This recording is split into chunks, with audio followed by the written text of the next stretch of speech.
حضرت عیسیٰ علیہ السلام کا واقعہ بیان کیا جاتا ہے۔ بنی اسرائیل میں ایک شخص تھا جس کی بیوی نہایت حسین تھی، جس پر وہ اسرائیلی فریفتہ تھا۔ چنانچہ جب اس عورت کا انتقال ہو گیا تو اس اسرائیلی شخص کو بڑا کلک ہوا اور ایک مدت تک وہ اس کی قبر پر بیٹھا روتا رہا۔ اتفاقاً حضرت عیسیٰ علیہ السلام کا ادھر سے گزر ہوا تو انہوں نے اس اسرائیلی کو پریشان حال دیکھ کر اس سے سبب جانا۔ تو جب اسرائیلی نے اپنا واقعہ بیان کیا تو حضرت عیسیٰ علیہ السلام نے ترفعات فرمایا، کیا تو چاہتا ہے کہ میں اس کو تیرے لیے زندہ کر دوں؟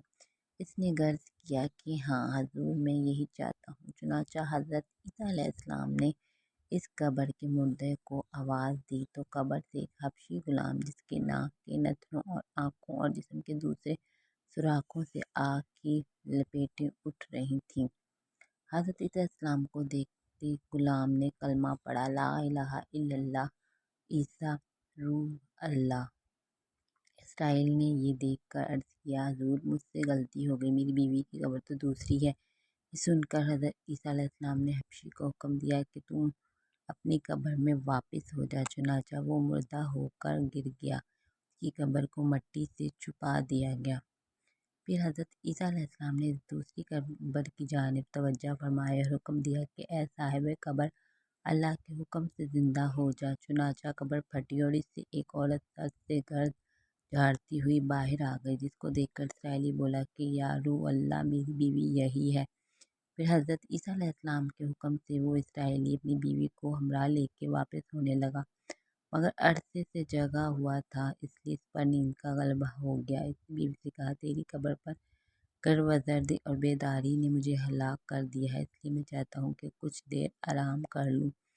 بیوی کہنے لگی کہ ہاں آپ آرام کر لیجیے۔ چنانچہ وہ اسرائیلی بیوی کے زانوں پر سر رکھ کر سو گیا۔ اتنے میں ایک گھوڑے پر سوار ایک شہزادے کا ادھر سے گزر ہوا، جو اپنے زمانے کا یکتا حسین تھا، جس کو دیکھ کر شہزادی اس پر فریفتہ ہو گئی اور اس کا دل قابو میں نہ رہا۔ اس نے سر زانوں سے نیچے رکھا اور فرط محبت و غلب عشق سے مجبور ہو کر شہزادے کے سامنے جا کھڑی ہوئی۔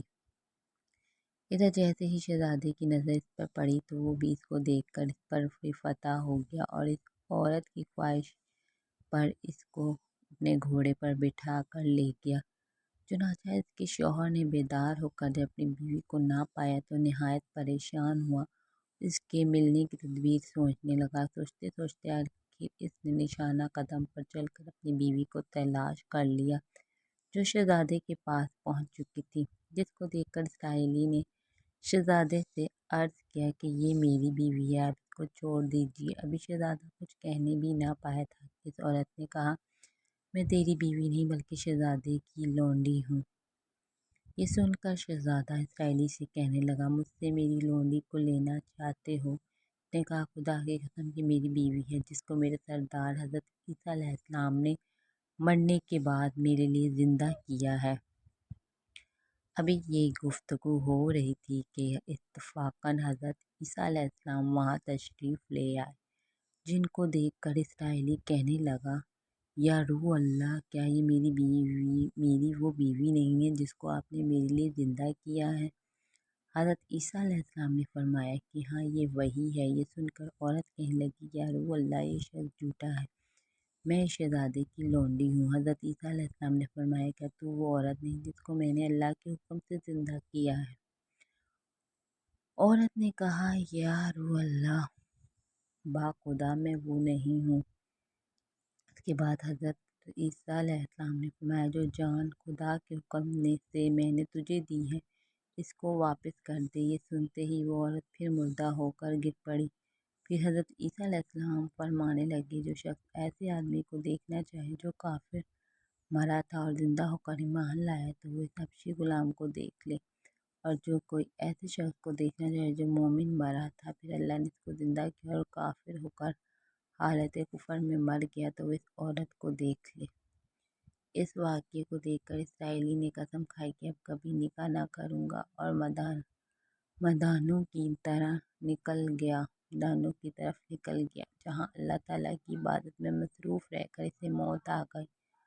اللہ تعالیٰ اس پر رحم فرمائے۔ حاصل نبی اور رسول کے اقرار اور انکار کا نتیجہ اس حقائق سے ظاہر ہوتا ہے اور سبق ملتا ہے کہ کامیابی اپنے نبی کی اطاعت و محبت سے ہی مل سکتی ہے۔ چنانچہ ہمیں چاہیے کہ ہر حال میں اپنے نبی صلی اللہ علیہ وآلہ وسلم کی اطاعت کو سامنے رکھیں، چاہے دل مانے یا نہ مانے۔ نبی کریم صلی اللہ علیہ وسلم کے طریقوں کو لازمی اپنایا جائے۔ اللہ تعالیٰ اس واقعے سے سبق حاصل کر کے عمل کرنے کی توفیق عطا فرمائے۔ آمین یا رب العالمین۔